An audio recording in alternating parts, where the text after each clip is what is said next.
Marian, kilala sa showbiz, parang mataray ka. Mataray Kasi- naman talaga ako. Kasi, Mataray talaga ako. mataray ka. Oo.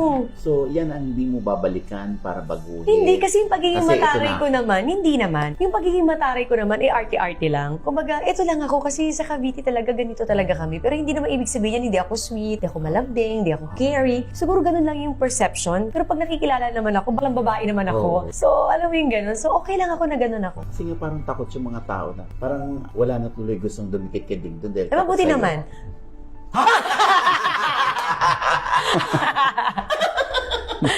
Hindi, diba? Kasi minsan, yun nga yung mahirap image eh. Oo, kasi ganun nga yung mahirap minsan kapag di mo kilala yung isa tao, talagang ang dali natin mag-judge eh. Ay, naku, ganito yan, ganyan yan. Okay lang, walang problema sa akin. Pero gusto ko makatrabaho mo ako bago mo ako i-judge. Paano mo i-justify na yung sinabi mo kanina, mataray naman talaga.